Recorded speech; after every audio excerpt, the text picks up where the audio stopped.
11째 해 셋째 달 초하루에 여호와의 말씀이 내게 임하여 이르시되, 인자야, 너는 애굽의 바로 왕과 그 무리에게 이르기를, 내 큰 위엄을 누구에게 비하랴? 볼지어다, 아수르 사람은 가지가 아름답고 그늘은 숲의 그늘 같으며 키가 크고 꼭대기가 구름에 닿은 레바논 백향목이었느니라. 물들이 그것을 기르며 깊은 물이 그것을 자라게 하며 강들이 그 심어진 곳을 둘러 흐르며 뚝에 물이 들의 모든 나무에까지 미치매 그 나무가 물이 많으므로 키가 들의 모든 나무보다 크며 굵은 가지가 번성하며 가는 가지가 길게 뻗어나갔고 공중의 모든 새가 그 큰 가지에 깃들이며 들의 모든 짐승이 그 간 가지 밑에 새끼를 낳으며 모든 큰 나라가 그 그늘 아래에 거주하였느니라. 그 뿌리가 큰 물가에 있으므로 그 나무가 크고 가지가 길어 모양이 아름다우매 하나님의 동산의 백향목이 능히 그를 가리지 못하며 잣나무가 그 굵은 가지만 못하며 단풍나무가 그 가는 가지만 못하며 하나님의 동산의 어떤 나무도 그 아름다운 모양과 같지 못하였도다. 내가 그 가지를 많게 하여 모양이 아름답게 하였더니 하나님의 동산 에덴에 있는 모든 나무가 다 시게 하였느니라. 여러분 반갑습니다. 오늘도 큐티로여는 기막힌 하루입니다. 본 말씀 에스겔서 31장 1절부터 9절의 말씀입니다. 오늘 말씀은 애굽과 아수르를 나무에 비유한 말씀입니다. 먼저 2절에 애굽이라는 나무에 대해 말씀하시기를 이 애굽은 큰 위엄을 가졌다라고 합니다. 즉 애굽이라는 나무는 아주 오래된 큰 나무였습니다. 요즘식으로 말하면 1000년이 넘은 아주 오래된 고목이면서 큰 나무이죠. 우리나라의 어떤 마을들을 가보면 그 마을의 초입이나 중앙에 아주 오래된 고목을 수호신으로 섬기면서 거기서 제사를 지내는 곳도 심심치 않게 볼 수가 있습니다. 바로 애굽이 그런 역사와 전통을 가진 고목과 같은 존재라는 것입니다. 거기에 비하여 3절부터 나오는 아수르라는 나무는 아주 짧은 시간에 엄청난 속도로 높이 자란 그런 나무였습니다. 아수르는 몇십 년 만에 얼마나 나무가 높게 자라는가 하면 구름을 뚫고 올라가 버렸다고 합니다. 그리고 높이만 높은 것이 아니라 크기도 엄청나게 커졌습니다. 에스겔 당시에 이 두 나무가 가장 성공적으로 자란 그런 케이스였습니다. 여러분, 이 땅을 살았던 오고 가는 모든 세대에게 애굽과 아수르는 모두가 부러워할 만한 소위 성공의 모델이었던 것이죠. 그러나 하나님이 보실 때는 이 두 나무는 무익하고 쓸모없는 그런 나무였습니다. 왜 그렇습니까? 그 이유는 이 두 나무에는 좋은 열매가 맺히는 것도 아니고 꽃이 피는 것도 아니었기 때문입니다. 그리고 무엇보다 하나님 보실 때 이 나무들이 무익한 이유는 이 두 나무는 자신들이 그렇게 자라기 위해서 땅의 모든 영양분을 독식하여 주변의 나무와 풀을 마르게 하고 그 땅을 황폐하게 만들었기 때문입니다. 여러분, 이 세상에서 소위 성공했다고 하는 사람들은 결국 거의 전부가 이렇게 다른 사람을 희생시키고 또 짓밟아서 그렇게 이룬 성공인 경우가 거의 대부분입니다. 예전에 어떤 한 목사님이 이 깨끗한 부자라고 하는 제목의 책을 낸 적이 있습니다. 그 목사님이 이 책에서 주장하기를 부자라는 것 자체는 그 나쁜 것도 아니고 좋은 것도 아니다 라고 합니다. 다만 정직하고 깨끗한 방법으로 돈을 벌고 세금도 속이지 않고 그 돈을 하나님의 뜻과 목적에 잘 맞게 사용하면 바로 그 사람이 하나님이 기뻐하시는 깨끗한 부자라 라고 그 책에서 주장하셨습니다. 그런데 이 책이 기독교 내부에서 아주 큰 반발과 논쟁을 불러일으켰습니다. 그 반발의 요지는 이런 것입니다. 그러니까 다른 나라도 마찬가지지만 특별히 우리나라에서는 이렇게 정직하게 사업하고 세금 내라는 대로 꼬박꼬박 다 내면 부자는커녕 쪽박을 차게 된다는 것입니다. 그러므로 적어도 우리나라에서는 깨끗한 부자는 나올 수가 없다고. 그러니까 목사님이니까 이런 세상 물정 모르고 순진한 소리를 하는 것이다 라는 것이 이 책의 내용을 반대하는 사람들의 주장이었습니다. 자, 여러분, 그러나 저는 이런 반대자들의 주장에 절대 동의하지 않습니다. 여러분, 부의 주인도 하나님이십니다. 그러하기에 거룩하고 깨끗한 그릇으로 준비된 사람에게는 얼마든지 깨끗한 눈으로 깨끗한 부를 이룰 수 있게 하시는 분도 하나님이십니다. 여러분, 그러나 그럼에도 불구하고 또 한 가지 분명한 사실이 있다면 그것은 이 땅에서 그와 같이 깨끗한 방법으로 깨끗한 부를 이룬다는 것은 너무너무 어려운 것도 분명한 사실이라는 것이죠. 여러분, 특별히 우리가 깨끗한 부자가 되기가 어려운 가장 중요한 이유는 우리가 100% 죄인이기 때문입니다. 100% 죄인인 우리가 물질에 대한 욕심을 내려놓고 그것에 초연한다는 것은 우리의 힘으로는 불가능한 일입니다. 그것은 하나님의 강권적인 은혜가 아니면 될 수 없는 일입니다. 여러분, 그래서 오죽하면 예수님조차도 부자가 천국에 가는 것보다 낙타가 바늘구멍에 들어가는 것이 더 쉽다고 그렇게 말씀하셨겠습니까? 우리가 돈을 통제할 거룩한 힘을 가지지 못하면 결국엔 돈이 우리를 통제합니다. 돈이 우리를 노예로 사로잡아 돈 때문에 타락하고 죄지는 인생이 되게 만드는 것입니다. 여러분, 이처럼 돈의 노예가 되어 돈의 권세에 사로잡힌 사람들은 돈을 위해서라면 사람을 사람으로 취급하지 않습니다. 수단과 방법을 가리지 않고 닥치는 대로 돈을 버는 일에 혈안이 됩니다. 여러분, 그렇게 해서 결국 자신은 이 땅에서 고목이 되고 또 거목이 될지는 모르겠지만 그 대가로 주변을 황폐하게 만드는 바로 그런 사람들이 이 애굽과 아수르와 같은 존재들인 것입니다. 여러분, 이 세상에서 우리가 우러러보는 그들이 거목이고 고목일지는 모르겠지만 결국 그들의 끝은 하나님의 심판을 받고 지옥에 떨어져서 지옥의 땔감이 될 수밖에 없다는 것을 우리는 반드시 기억해야 합니다. 자, 한번 질문해 보시죠. 이 세상의 고목 또 거목 같은 사람들이 부럽습니까?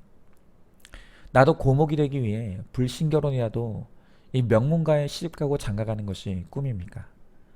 인생의 한 방으로 거목이 되고자 각종 투기와 도박에 빠져 있지는 않습니까? 돈의 노예가 되는 것이 멸망의 지름길임을 깨닫고 돈이 아닌 거룩이 인생의 목적이 되기를 소망하시기 바랍니다. 자, 이렇게 세상에는 아수르와 애국과 같이 고목과 거목으로 승승장구하는 인생들이 있습니다. 자, 그런데 그 반면에 지금 이스라엘의 형편은 어떻습니까? 자, 오늘 본문의 1절의 말씀에 보니까 11째 해 셋째 달 초하루에 여호와의 말씀이 내게 임하여 이르시되 라고 했습니다. 자, 여러분, 제가 전에도 말씀드렸지만 여기서 이 11째 해라고 하는 것은 에스겔과 이스라엘이 바벨론의 포로로 이 사로잡힌 지 11째 해가 되었다라는 것을 의미합니다.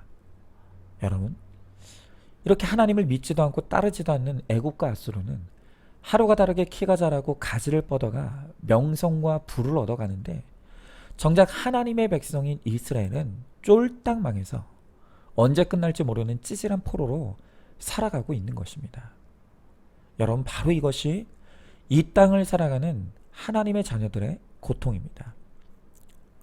하나님을 믿는 나는 매달 그만한 월급으로 빠듯하게 살림을 꾸려나가는데 믿지 않는 형제들은 사업에 성공하고 부동산 투자가 잘 돼서 재산이 불어납니다. 예수 믿는 내 자식은 학벌도 직장도 별 볼일 없고 결혼도 늦어지는데 예수 없이 살아가는 내 친척들은 그렇게 자녀들도 좋은 대학, 좋은 직장에 척척 들어가고 결혼도 하고 자식도 낳고 그렇게 잘 살아가는 것 같습니다. 그러니 그런 모습을 보면서 도대체 내가 예수 믿은 결과가 이것밖에는 없는가? 때로는 회의감이 들고 열등감과 비교의식에 우울함에 빠지기도 합니다. 여러분, 그래서 이 세상에서 제일 무서운 싸움은 영적 후손과 육적 후손의 싸움입니다. 내가 가장 치열하게 싸워야 할 영적 대상이 바로 내 곁에 있는 것입니다. 아수르 같은 내 형제, 친척, 이웃입니다. 여러분, 그러나 오늘 하나님은 그의 백성과 자녀된 이스라엘이 지금은 애국과 아수르에 비해 초라하기 짝이 없고 또 고난 가운데 들어가 있지만, 그러나 훗날에는 그 고난을 통해 다시금 회개의 열매를 맺게 하시고 구원의 생명을 이루는 영원히 시들지 않는 생명나무가 되게 하시겠다고 그렇게 말씀하시는 것입니다. 여러분, 마태복음 3장 8절 10절 말씀에서 예수님은 이렇게 말씀하십니다. 그러므로 회개에 합당한 열매를 맺으라. 이미 도끼가 나무 뿌리에 놓였으니 좋은 열매를 맺지 아니하는 나무마다 찍혀 불에 던져지리라. 여러분, 그렇습니다. 하나님이 찾으시는 나무는요, 큰 고목도 아니고 또 거목도 아닙니다. 하나님이 찾으시는 나무는 좋은 열매를 맺는 나무입니다. 회개의 열매, 거룩의 열매, 성령의 열매, 그리고 구원의 열매를 맺는 나무, 바로 그 나무가 하나님이 찾으시는 나무인 것입니다.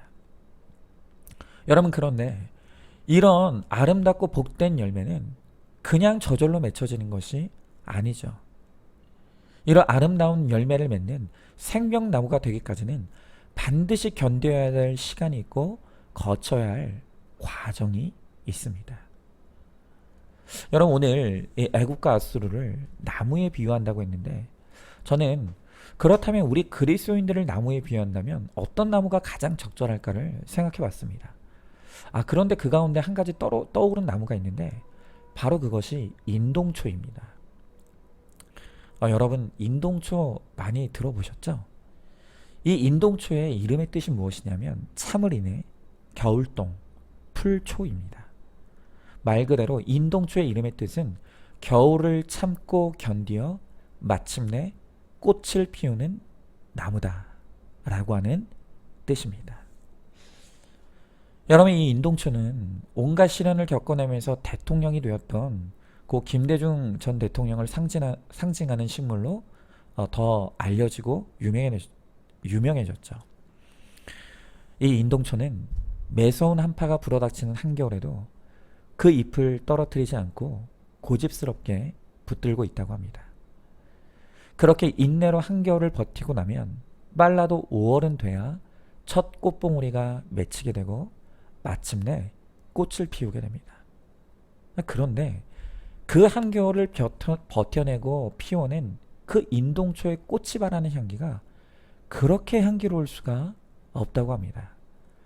그 향기가 얼마나 진한지 누구도 그냥 지나칠 수 없을 정도라는 것입니다.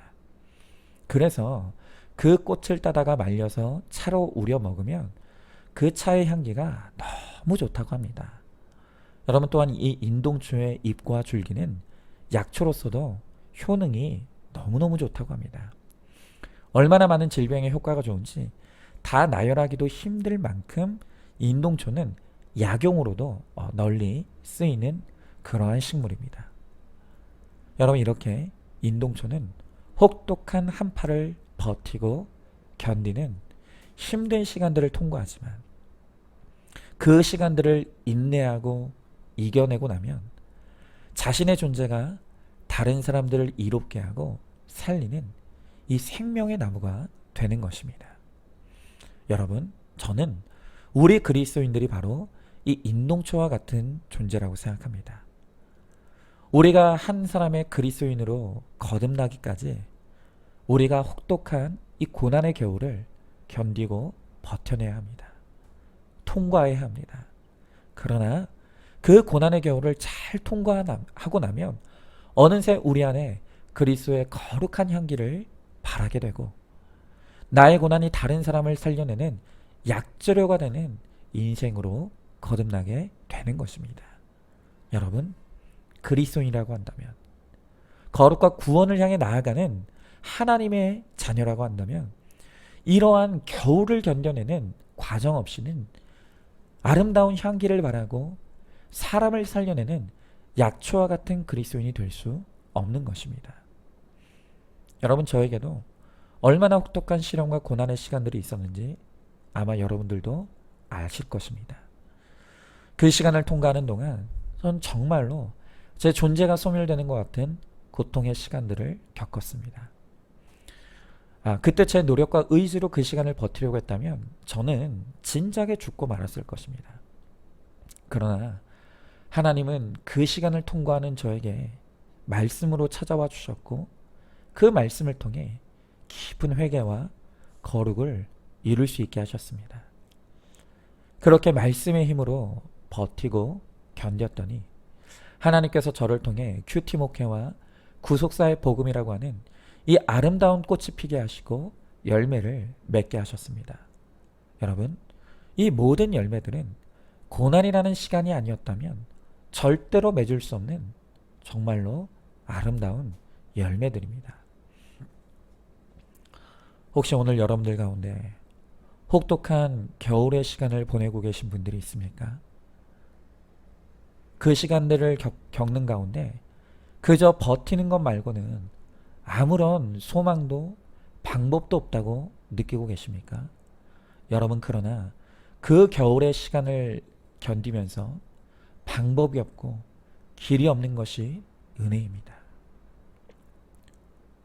그 시간이 있기에 우리가 하나님을 바라볼 수 있고 그 시간이 있기에 말씀을 붙들지 않을 수가 없으며 바로 그 시간이 있기에 우리는 겸손히 하나님 앞에 나아갈 수 있는 것입니다. 그 시간 동안 말씀의 걸음을 우리가 우리의 온몸과 영혼으로 흡수하며 견디어낼 때 비로소 우리 인생이 아름다운 그리스도의 향기를 바라며 또 아름다운 회개와 거룩의 열매, 또 영혼 구원의 열매를 맺는 생명나무로 우리를 거듭나게 하실 줄로 믿습니다. 오늘도 그것을 믿고 고난 중에도 소망을 품고 인내로 마침내 승리하는 저와 여러분, 우리 모두가 될 수 있기를 주님의 이름으로 축복합니다. 자, 한번 질문해 봅니다. 육적 후손들의 번성을 보면서 열등감과 비교의식에 빠져 있지는 않습니까? 영적 후손의 고난은 열매를 맺기 위한 준비의 시간임을 알고 있습니까? 인동초같이 혹독한 고난의 겨울을 잘 견뎌낼 때 그리스도의 향을 바라고 또한 다른 사람을 살리는 약재로의 거룩한 인생이 될 것을 믿으시기 바랍니다. 자, 오늘도 10월 8일 보석상자입니다. 지금 나에게 주어진 모든 것은 나에게 꼭 맞는 나무 십자가입니다. 그 나무 십자가가 너무 초라해 보여서 금 십자가로 바꿔 매면 무거워서 맬 수가 없습니다. 그래서 향기 나는 장미 십자가로 바꿔 매니 가시에 찔려 또 맬 수가 없습니다. 결국 처음 주신 나무 십자가가 조금은 초라해 보여도 내게 가장 잘 맞는 십자가입니다. 그 십자가를 잘 짊어지고 가는 것이 나에게 맡기신 사명입니다. 아멘. 오늘도 큐티로 기막힌 하루를 살아내는 하늘가족 공동체 우리 모든 성도님 되시기를 주님의 이름으로 축복합니다.